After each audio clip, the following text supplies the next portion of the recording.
Le Seigneur a dit, ils vous reconnaîtront pour l'amour que vous avez les uns pour les autres. Alors, je sens beaucoup d'amour pour vous ce matin. Bonjour à chacun et chacune. Et j'espère que c'est réciproque pour vous aussi. Le Seigneur puisse nous bénir ensemble en ouvrant sa parole.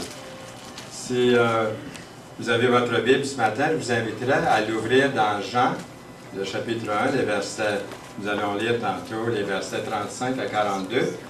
Le message, c'est une série sur les apôtres, les 12 apôtres. Nous sommes rendus à André. Tantôt, je disais en entrant, je ne sais pas combien d'André il y a ici ce matin, je pense qu'il y en a un seul. Donc, j'ai dit, André, prends pas ça trop personnel, je vais parler d'André ce matin, mais André l'apôtre. Alors, on peut tous en prendre quelque chose, moi le premier, ce matin.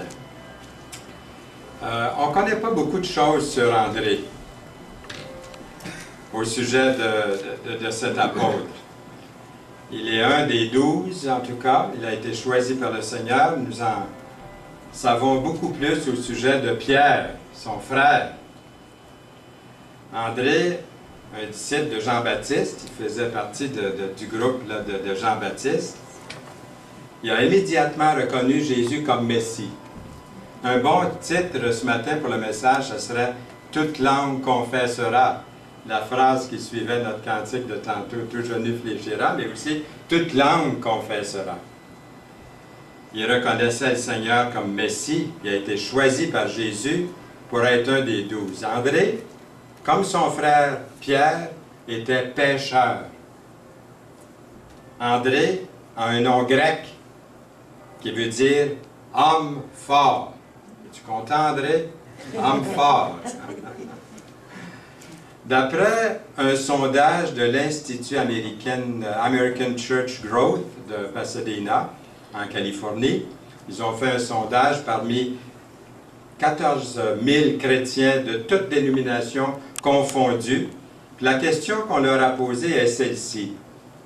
Qui vous a conduit au Seigneur? Pensez-y un instant pour vous. Qui vous a amené ou qui vous a conduit au Seigneur? D'après un sondage de cet institut, combien ou comment auriez-vous répondu vous-même à cette question-là? Pour moi, je vais revenir un petit peu en arrière, pour moi c'était lorsque j'ai lu le Nouveau Testament de mon père. J'étais seul à la maison, ce qui était rare cette fois-là. Un jeudi matin, vers 11 h, le 10 avril 1947. Et puis, il n'y avait pas de dinosaures encore. Ça fait très longtemps, mais j'étais jeune, j'avais 11 ans, et puis, je voulais rien savoir, mais en cachette, je suis allé chercher le Nouveau Testament que mon père avait acheté. C'est vraiment celui-là que vous voyez, là. C'est une photo, nous l'avons encore. Et c'est lui qui a souligné ça, qui a souligné des passages. Et j'ai commencé à lire tout ce qu'il avait souligné. C'est à ce moment-là que j'ai accepté Jésus comme mon sauveur personnel en lisant ces passages-là dans la Bible. Donc, je pourrais vous dire que c'est comme ça que j'ai été amené au Seigneur. Puis aussi, à la maison, il n'y avait pas d'assemblée à Trois-Rivières-Cap-la-Madeleine à ce moment-là. Les réunions ont commencé ici, dans cette maison-là, la porte qui est à droite. Et celle qui nous a enseigné, c'est Mlle Kenyon, qui nous faisait l'école du dimanche, le dimanche après-midi. Mlle Kenyon, c'est elle qui est la fondatrice de l'Institut biblique Bethel. Tout le monde connaît l'Institut biblique Bethel. Ceux qui sont allés à Bethel, vous avez vu sa photo à quelque part dans un cadre sur le mur. Elle est la fondatrice de l'Institut biblique. C'est elle qui m'a enseigné les premiers versets de la Bible. Et plus tard, elle m'a dit qu'elle pria tous les jours pour moi. Ça, c'était vraiment une femme de Dieu, consacrée à Dieu entièrement. Elle est décédée maintenant depuis très très longtemps. Elle est décédée en 1959, je crois. Donc, mais c'est une femme de prière. Donc, derrière vous, avant que vous veniez au Seigneur, il y a quelqu'un qui priait. Et c'est vous maintenant, vous priez pour quelqu'un aussi, afin que ces personnes-là puissent venir au Seigneur. Comment êtes-vous venu au Seigneur? Cette question-là a été posée, comme je vous ai dit, puis la composition de l'auditoire, voici comment est-ce que les gens ont répondu. Je vous donne le pourcentage. Ceux qui sont venus au Seigneur, disons, premièrement, ou attirés à la parole, ou aux réunions, ou à l'Évangile. 2%, 2 à 3%, c'est par curiosité. C'est pas beaucoup. Des gens qui viennent au Seigneur, pas personne en particulier qui leur a parlé, mais il y avait comme une curiosité de savoir plus. À cause d'un programme à l'Église, pas beaucoup plus, 2 ou 3%. Ils ont appris ou connu qu'il y avait un programme spécial, alors ils sont venus voir. À cause du prédicateur, alors les prédicateurs, on n'a pas à se vanter trop. Il n'y en a pas beaucoup ici ce matin qui sont à cause du prédicateur, hein? Parce que c'est 5 ou 6%. J'y suis allé parce que je voulais entendre ce prédicateur-là. C'est lui qui m'a conduit au Seigneur, 5 ou 6%. Alors nous, les prédicateurs, on aimerait penser que ce pourcentage-là devrait être plus élevé, peut-être au moins autour de 15%, mais non, c'est seulement 5 ou 6, d'après ce sondage. C'est arrivé des fois dans le passé que j'ai eu un appel, je me rappelle un jour, quelqu'un m'a dit, il y a une personne qui écoute l'émission à la radio, et puis elle a maintenant accepté Jésus comme son sauveur, puis elle fait partie de l'Assemblée. C'était l'Assemblée de Farnham, si vous voulez. Et puis, elle faisait partie d'une grande famille. C'était une grand-mère. Et puis, presque toute sa famille est venue au Seigneur. Donc ça, c'est vraiment réjouissant. On m'a appelé, c'était M. Kopitas, Samuel Kopitas qui m'appelait, puis il dit, elle veut vous rencontrer. Donc, je savais ce dimanche-là qu'il y en avait au moins une qui était là pour m'entendre. Mais voyez-vous, c'est comme ça. Puis à cause d'un intérêt particulier, 1 ou 2%. Tel qu'une personne qui vit, disons, un divorce ou qui a des moments difficiles dans sa vie, une personne qui cherche de l'aide spirituelle. 1 ou 2%, c'est quand même pas beaucoup. Par une invitation, peut-être une carte, une invitation qui leur a été de quelqu'un est venu frapper peut-être à leur porte avec une carte d'invitation, bien, c'est pas beaucoup non plus, 1 ou 2%. Des annonces de réunion, 3 ou 4%. Peut-être qu'ils avaient un intérêt pour les choses bibliques. L'intérêt pour les grandes réunions, pas beaucoup, 1,5 à 1%. Ça pourrait être une croisade, ça pourrait être une grande réunion à Montréal. Maintenant, regardez bien le saut que ça fait. 75 à 85% des amis, de vos amis ou de la famille que vous avez invités. La grande majorité ont dit que c'était une invitation reçue de quelqu'un de la famille ou des amis proches. Ils sont venus dans l'Évangile comme ça.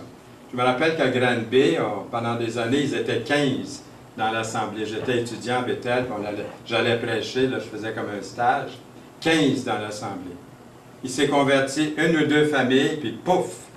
Hein, la famille Beauregard, la famille Vachon. Hein, je connais des familles là-bas, ils vont se reconnaître s'ils entendent ce message. Des grandes familles se sont converties au Seigneur. Et ils avaient 2 réunions le dimanche matin, à un moment donné, tellement qu'il y avait de monde. La salle était trop petite. Donc, il s'agit de parler du Seigneur comme André a fait. C'est lui qui a amené Pierre au Seigneur, André, l'apôtre. C'est un membre de sa famille. De témoigner dans nos familles, c'est le plus grand, d'après ces sondages, c'est ce qui a produit le plus de fruits. Il y a aussi les gens de notre voisinage. Et ce n'est pas tout le monde qui répond à notre invitation, loin de là. Il faut semer beaucoup, beaucoup, beaucoup pour récolter peu, même très peu répondre à notre appel. J'aimerais suggérer quelques attitudes que je crois ont certaines personnes face à l'Évangile. D'abord, premièrement, ceux dont la porte est fermée. Il y a plusieurs barrures après la porte, impossible d'entrer là. On ne peut pas rien placer, on ne peut rien faire. Il y a la personne rebelle à l'Évangile, la personne qui dit que la Bible est pour les faibles d'esprit. Il y a aussi la porte entrouverte, la personne qui est confuse. Elle n'est pas en conflit, mais elle est confuse. Qui peut dire qu'il a la vérité, ou qui a la vérité.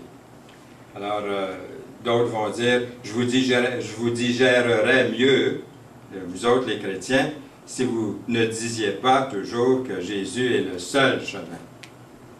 Il y a aussi l'indifférence. Ça, c'est peut-être la majorité, dans mon expérience, les gens indifférents qui disent je crois en Dieu, mais je n'ai pas besoin de l'Église.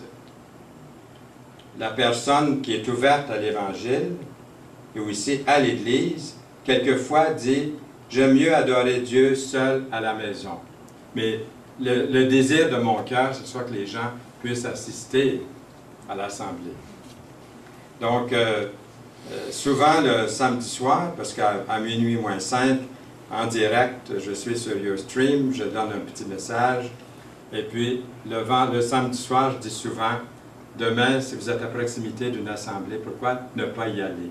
Alors, j'invite les gens à venir. J'espère un bonjour que quelqu'un va me dire, je vous ai entendu hier et je suis ici ce matin à l'assemblée pour pouvoir communier avec les frères et sœurs. La porte est grande ouverte. Heureusement qu'il y a aussi celui ou celle qui cherche sincèrement à écouter puis à croire la bonne nouvelle de l'Évangile.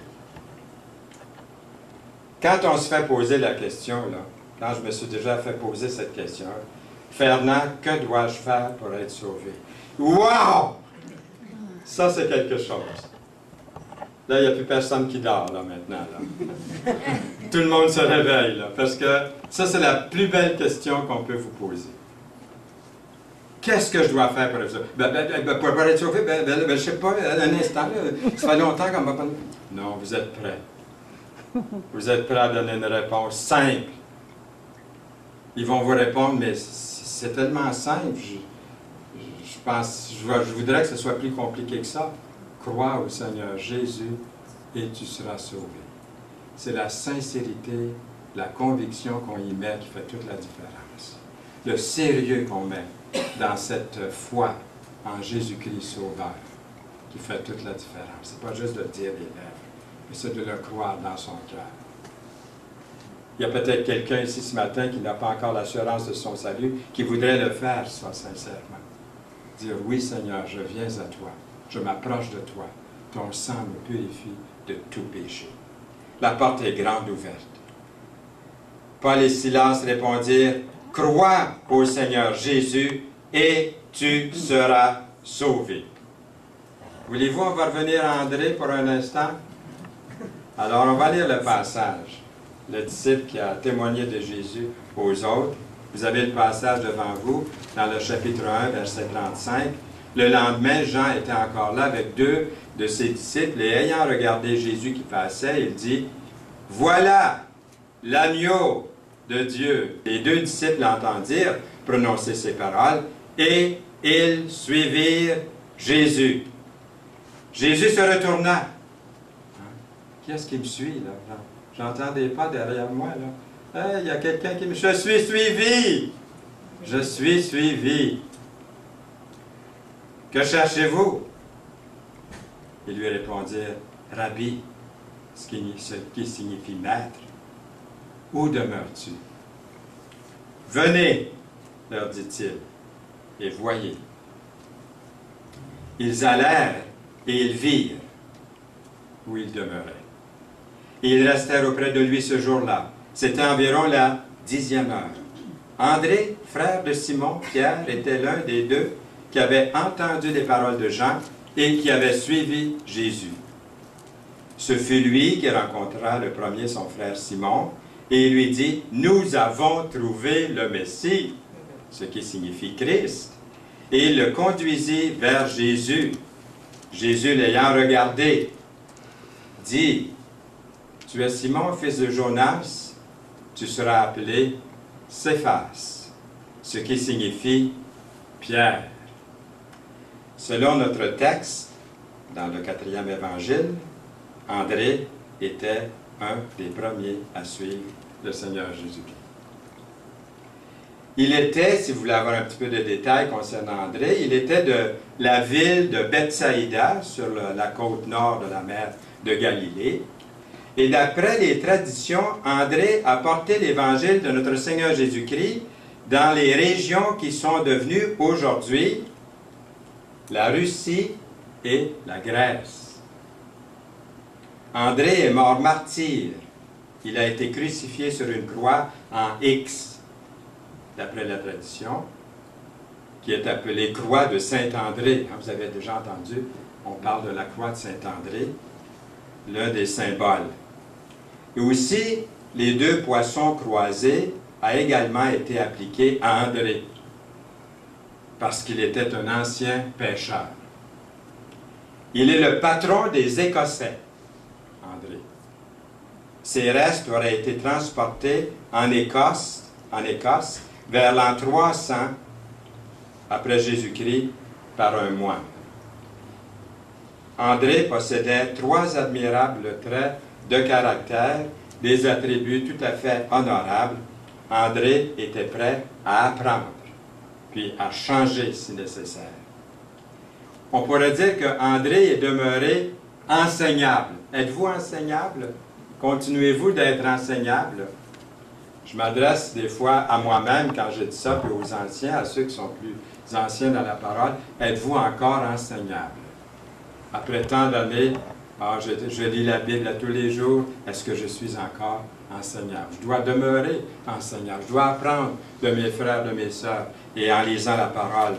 André était en premier un disciple de Jean-Baptiste, mais lorsque Jean-Baptiste a vu venir Jésus vers lui, il a dit, « Voici l'agneau de Dieu qui ôte le péché du monde », dans Jean 1, 29. André a changé d'allégeance. Il n'a plus suivi Jean-Baptiste. Il a commencé à suivre Jésus. André s'est assis, pour ainsi dire, au pied d'un nouveau maître. De la même façon, vous aussi, moi aussi, nous devons toujours être prêts à apprendre et à nous rapprocher auprès de l'agneau de Dieu. À partir de ce jour-là, André a toujours conduit d'autres à Jésus. 3 fois, André apparaît comme figure centrale dans l'Évangile de Jean. Chaque fois, nous le voyons en train d'emmener quelqu'un à Jésus. Chaque fois. Dans le premier chapitre de Jean, André trouve son frère Simon-Pierre, l'amène à Jésus. Dans le chapitre 6, versets 5 à 9, où une multitude de 5000 hommes sont affamés, sont réunis, ont besoin de manger, André amène un petit garçon à Jésus. Le garçon a 5 pains et 2 poissons, et avec un peu de nourriture, Jésus accomplit un grand miracle et nourrit toute la multitude. C'est André qui avait introduit ce petit garçon-là et son lunch à Jésus. Finalement, au chapitre 12, durant la dernière semaine, avant la crucifixion de Jésus, certains étrangers, des Grecs, peut-être des Grecs qui parlent l'hébreu, désirent voir Jésus, et c'est André qui les amène au Seigneur. Il est toujours content de partager sa foi, toujours prêt à amener quelqu'un au Sauveur. Quelqu'un a décrit André comme celui qui a été le premier missionnaire à ceux de son entourage et le premier missionnaire aux étrangers. Il a amené son frère Pierre au Seigneur et le premier a amené des étrangers, des Grecs, à Jésus-Christ. J'aimerais vous parler à propos de missionnaires. William Carey a assisté à une conférence de pasteurs. Il a témoigné de son fardeau pour les perdus.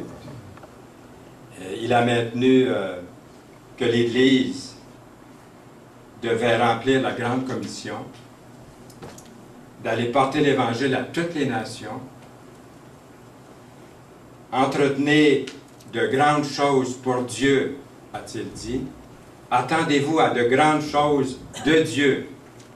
Puis un vieux pasteur calviniste qui l'a repris en disant, « Assieds-toi, jeune homme. Assieds-toi. Lorsque Dieu souhaitera convertir les païens, il va le faire sans ton aide. Assieds-toi. » C'est triste, mais c'était là l'attitude des chrétiens à l'époque de ce missionnaire, William Carey.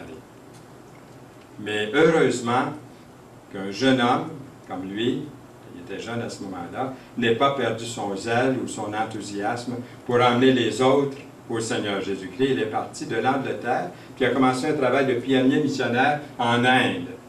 Souvent, quand vous voulez faire quelque chose pour le Seigneur, il va toujours avoir quelqu'un pour mettre des bois dans les roues. Vous allez voir. Il va essayer de vous empêcher. Ah, ça ne vaut pas la peine. Ou il va essayer de vous décourager. Là-bas, il a travaillé jusqu'à la fin de sa vie. Pendant 40 ans, il a établi des églises, des écoles, des cliniques médicales, une réforme sociale. Carey a supervisé et rédigé les traductions des Saintes Écritures en 36 langues. Aujourd'hui, William Carey est généralement vu comme le père des missionnaires modernes. Carey a eu un ministère semblable à celui d'André, le disciple qui conduisait les autres à Jésus. André était prêt à prendre le 2e rang. Vous vous imaginez ce que ça devait être que d'être le frère de Simon-Pierre? Mettez-vous à la place d'André. Il est le frère de Simon-Pierre. Tout le monde connaît Pierre, hein? Il est populaire, il est connu, il parle vite. Hein? Il parle toujours le premier. Il parle fort. Hein? C'est lui qu'on entend tout le temps. Puis lui est à l'ombre. Il est à son ombre. C'est Pierre qui a prêché le jour de la Pentecôte, pas André. C'est Pierre, pas André, qui verra 3000 personnes répondre à son sermon. À chaque fois qu'il est question d'André dans les Écritures, presque sans exception, une exception dans Jean 12, 22, il est question de lui comme étant le frère de Pierre. Mettez-vous à la place d'André, qui se fait toujours dire « Ah, c'est Pierre, tu étais le frère de Pierre, toi, hein? » Regardez le verset. André, frère de Pierre, était l'un des deux qui avait entendu les paroles de Jean et qui avait suivi Jésus. C'est lui, André, qui a amené Pierre à l'Évangile. On dit, ah, ton frère, c'est Pierre, hein? L'autre verset, hein? Un de ses disciples, André, frère de Simon-Pierre, lui dit, il y a ici un jeune garçon qui a 5 pains d'orge et 2 poissons. Hein? André, frère de Simon-Pierre. André est toujours à l'ombre de Pierre.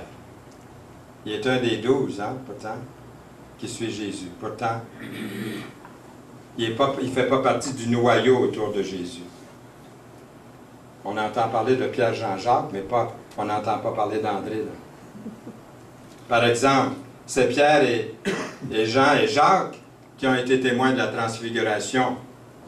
Jésus sur la Sainte Montagne. Ou à la résurrection de la fille de Jaïrus, et puis aussi témoin de la détresse de Jésus dans le jardin de Gethsémani. Ça aurait pu être facile pour André d'avoir du ressentiment. Il avait été le disciple du Seigneur depuis le tout début. C'est lui qui a conduit son frère. Plusieurs auraient eu le cœur rempli de ressentiment, d'amertume. Toujours prendre la seconde place. Il faut être prêt à prendre la seconde place, chers frères et sœurs. Puis des fois longtemps, être dans l'ombre de quelqu'un. Est-ce que ça vous est arrivé? Il n'y a pas de honte à avoir ça. C'est là que le Seigneur, des fois, nous place. Pendant longtemps, peut-être pendant le reste de notre vie, mais c'est là que le Seigneur nous a placés, comme André. Vous venez de recevoir une nouvelle auto, une nouvelle motocyclette, ma première Volkswagen, ma première auto neuve. Je m'en allais sur la route, puis elle était capitonnée. J'étais là, je la touchais partout. J'étais seul dans l'auto.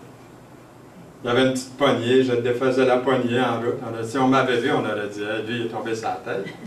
Mais j'étais déjà tombé sur la tête avant ça. Mais j'étais tellement heureux d'avoir quelque chose de nouveau. Hein. Puis quand quelqu'un me parlait, je disais hey, j'ai une nouvelle auto, une Vaux, une belle petite Vaux neuve. C'était comme un garçon à qui tu donnes une nouvelle bicyclette. Ou la fille qui est fiancée, qui monte sa bague. Hein. Elle ne cache pas sa bague, elle dit hey, as-tu vu ma belle bague?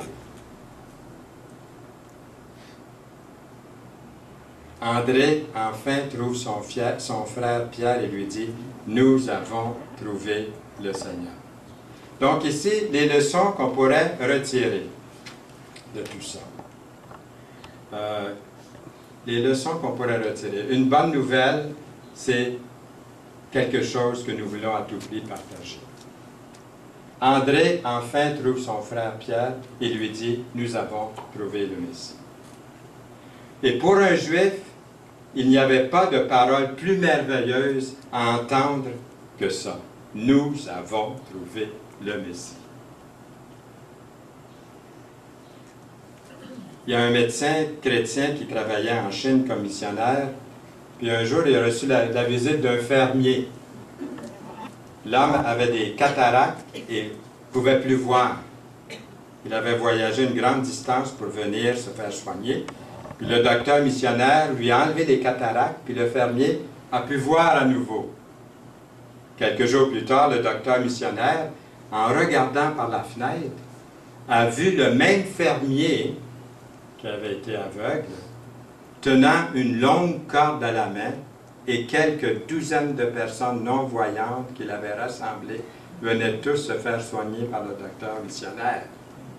Il voulait, comme lui, que d'autres se fassent soigner par le médecin. C'est ça qu'André a fait. C'est ça, c'est vous, c'est moi un missionnaire. Pas besoin d'être un orateur, c'est la même chose avec le Seigneur Jésus-Christ. Ceux et celles parmi nous qui sont chrétiens, nous avons goûté de la grâce de Dieu. Nous voulons que tous rencontrent le grand physicien, afin qu'eux aussi expérimentent la même guérison que nous. C'est Leighton Ford qui disait, c'est un mendiant qui trouve du pain, puis il va trouver tous les mendiants, puis il dit, « Hey, venez, j'ai trouvé du pain. » Il les amène. Jésus est le pain de vie. L'évangélisation commence premièrement à la maison, pas parmi les étrangers. Il y en a qui voudraient être missionnaires en Afrique, hein, loin, en Asie, à quelque part. Non. Missionnaire, c'est chez vous. Est-ce qu'il y a quelqu'un dans votre maison qui n'a pas encore accepté Jésus-Christ comme son sauveur personnel? Je sais que vous priez pour ceux de votre maison, mais continuez à prier et puis aussi à faire quelque chose pour eux. Leur demander s'ils veulent recevoir Jésus comme sauveur et Seigneur. Justement, à Montmagny, il s'appelle Marcel, peut-être notre sœur qui était ici ce matin va se souvenir de lui. Il était camionneur, et puis sa femme était venue au Seigneur, et puis moi j'ai été parti pendant à peu près 1 an, je venais de temps en temps, mais j'étais parti pour Terre des Hommes, pour le Sermon de la Science pendant l'année 67. Et quand je suis revenu à Montmagny, je suis allé voir cette famille, je suis allé voir Marcel, puis j'ai dit, Marcel, ça fait 1 an que tu viens ici à l'Assemblée. Est-ce que tu as accepté Jésus-Christ comme ton sauveur personnel? Il dit non, pas encore. Je dis pourquoi? Il dit, il n'y a pas personne qui m'a posé cette question-là. Si je voulais accepter Jésus comme sauveur et Seigneur. Ça fait réfléchir. Hein? Demandez à quelqu'un de votre famille, est-ce que tu aimerais recevoir Jésus comme sauveur? Il peut vous dire non. Il peut vous dire j'attends, mais au moins vous lui donnez l'occasion. Soyez prêts à le conduire au Seigneur, ceux de votre famille. À peu près 2 ou 3 semaines après que j'ai eu parlé à Marcel, puis accepté Jésus comme son sauveur, Marcel, il revenait, puis vers Rivière-du-Loup, il y avait je ne sais pas combien de bois dans un gros camion, une vanne. Il a plongé dans un ravin, puis il s'est tué sur le coup. Mais au moins, son âme est avec le Seigneur. Il avait accepté le Seigneur juste en temps. On ne sait pas quand est-ce que le Seigneur va le rappeler. Des gens, des bien-aimés qui sont autour de lui. L'évangélisation commence dans notre foyer. On voit ici les mots le premier dans Jean 1,41. C'est intéressant. Qu'est-ce qu'on veut dire? Ce fut lui qui a rencontré le premier son frère Simon, qui lui dit, nous avons trouvé le Messie. Voulons-nous dire que, est-ce qu'on veut dire qu'André a premièrement trouvé son frère Pierre avant que Jean trouve Jacques? André a premièrement trouvé Pierre, ensuite, plus tard, il trouve le petit garçon, au chapitre 6, il trouve les Grecs. Est-ce qu'André continuera à trouver le premier d'autres personnes? La plupart des gens viennent au Seigneur parce qu'un ami ou un parent les aimait assez pour leur parler du Seigneur. C'est à Pierre que le premier qui a confié Jésus comme Messie, puis c'est à Pierre que Jésus a dit « Paix mes brebis ». Pour conduire quelqu'un au Seigneur, il ne s'agit pas de prêcher un grand sermon. il n'est pas dit dans le Nouveau Testament qu'André a prêché un grand sermon. Mais vous, comme moi, vous avez témoigné et prié pour le salut de quelqu'un. Puis des fois, pendant des années. Pendant des années. Je vous ai souvent parlé de mon patron pour lequel j'avais prié 30 ans. Puis il est venu au Seigneur au bout de 30 ans. Et puis il donnait des Bibles. Il ne donnait pas des Nouveaux Testaments. Il achetait des Bibles de cette grosseur-là, des caisses. C'est ça qu'il donnait une fois converti. Mais 30 ans, rebelle à l'Évangile. Mais il faut prier pour ces gens-là. N'abandonnons pas de prier. La moisson, elle ne se fait pas toujours tout de suite. Elle se fait plus tard. Alors, ça prend une grande motivation. Pourquoi partager sa foi? Premièrement, avoir la conviction. La Bible nous parle du ciel, de l'enfer. Jésus nous a parlé d'un jour de jugement. La Bible déclare que Jésus est le seul moyen pour nous d'être délivrés de nos péchés, de la colère de Dieu. Il y a plusieurs moyens de salut? Non, il n'y en a seulement qu'un. Ce n'est pas par Joseph Smith, par Mahomet, par Confucius, par Bouddha. Jésus a dit, je suis le chemin. C'est le seul. Plusieurs chemins nous amènent à Jésus. Une multitude de chemins nous amènent à Jésus. Mais il n'y en a seulement qu'un qui nous amène à Dieu, c'est qui? Jésus qui a dit, je suis le chemin. Jésus a payé notre dette de péché à la croix. La conviction est directement liée à notre témoignage. Il y a même un verset qui dit, « Car l'Esprit de Dieu que Dieu nous a donné ne nous rend pas timides, au contraire, son Esprit nous remplit de force, d'amour et de sagesse. » Deuxièmement, avoir de la compassion. Avoir de la motivation, c'est d'avoir de la conviction, mais aussi de la compassion. Un étudiant d'université au Cameroun, l'âge de 19 ans, attendait un train dans une station souterraine de New York. Et tout à coup, Cameron a eu une crise. Il est tombé entre les rails d'une voie d'un train qui approchait à grande vitesse. Et sur la plateforme, il y avait un ouvrier de construction qui s'appelle Wesley Outry, 50 ans. Ses deux filles étaient avec lui. Wesley a vite vu la situation épouvantable du jeune homme. Il s'est rendu compte que personne dans la station n'allait l'aider. Il s'est dit, je suis le seul qui peut l'aider. Il s'est placé dans un grand danger.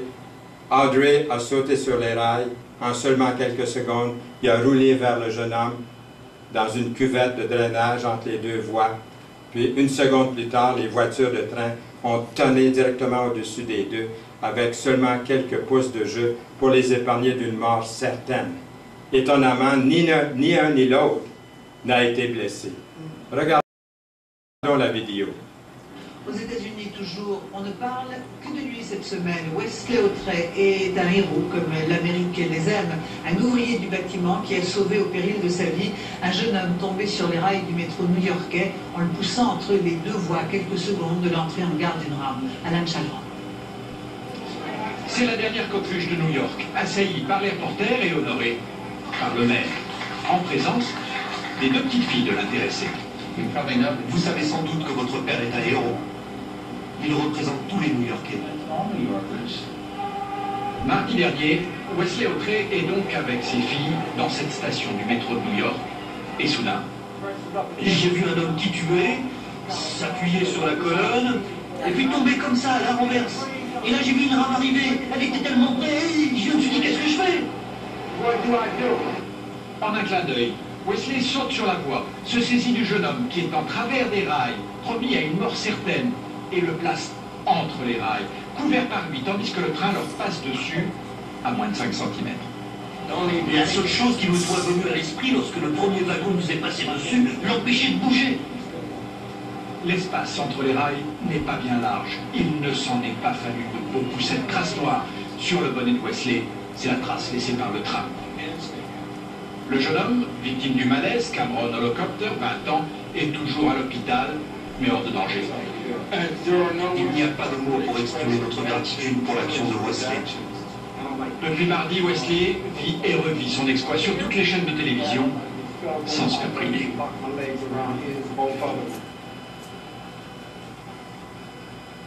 Vous pouvez facilement vous imaginer que Outry est devenu instantanément un héros. Il a fait quelque chose que nous, chrétiens, c'est dans cet esprit-là que nous devrions aimer tellement nos semblables qu'on voudrait les sauver pour le Seigneur. la raison principale pour laquelle le chrétien témoigne de sa foi est reliée à sa compassion. La conviction, mais la compassion pour ceux qui sont perdus, qui s'en vont dans l'éternité. Moi, je rencontre plein de gens. La plupart des gens que je rencontre, ils sont extraordinaires, ils sont doués, ils sont merveilleux, je les aime du premier regard, mais je me dis, ils sont sur le chemin large qui s'en va à la perdition. Puis je suis triste tout d'un coup en pensant à ça. Parce qu'ils sont des gens extraordinaires, fameux, beaux, belles, mais sur la voie de l'éternité. Je peux être la seule personne pour l'aider à ce moment-là. C'est le Seigneur m'a mis sur leur chemin. C'est à moi de faire quelque chose et pas à l'autre. C'est comme lui a dit, ici, le jeune homme qui a sauvé l'autre. Il s'est dit, je suis le seul qui peut faire quelque chose. Il n'a pas attendu, il l'a fait. Voici une lettre d'un ami non sauvé. Il a écrit, « Mon cher ami, je dois comparaître en jugement. Il me semble que tu es un peu à blâmer. Sur la terre, j'étais souvent à tes côtés et tu ne m'as jamais montré le chemin. Tu connaissais bien le Sauveur, mais tu ne m'as jamais raconté ce récit des Écritures. Ma connaissance était très limitée. Tu aurais pu me conduire en sécurité à lui. Même si nous demeurions ensemble sur la terre, tu ne m'as jamais parlé de la nouvelle naissance. Je suis maintenant devant l'enfer éternel. Pourtant, tu aurais pu me parler de la gloire céleste. » Nous sommes appelés à accomplir la grande commission. Jésus a dit, « Faites de toutes les nations des disciples. » C'est un message qui s'adresse à tous les chrétiens, pas seulement aux pasteurs et aux évangélistes, mais à vous, à moi. Quelqu'un peut-être va dire, « Ce n'est pas mon boulot. » Bon, un employé du département des transports a peint une nouvelle ligne centrale sur la route. Hein? Je me demande ce que l'employé dirait si on lui demandait, « Pourquoi tu n'as pas enlevé le ras musqué là, de la route avant de peindre la ligne centrale? » Je présume que sa réponse aurait été, « C'est pas mon boulot, c'est pas mon travail. Mon travail est de peindre la ligne centrale. Mon travail n'est pas d'enlever les animaux morts sur la route. » Vous voyez? Nous pouvons parler de notre foi à nos amis, parents, collègues de travail, à nos voisins. En conclusion, rappelez-vous, la plupart des personnes sont sauvées en raison d'un ami ou d'un parent. La plus haute statistique qu'on a vue tantôt, c'était ça.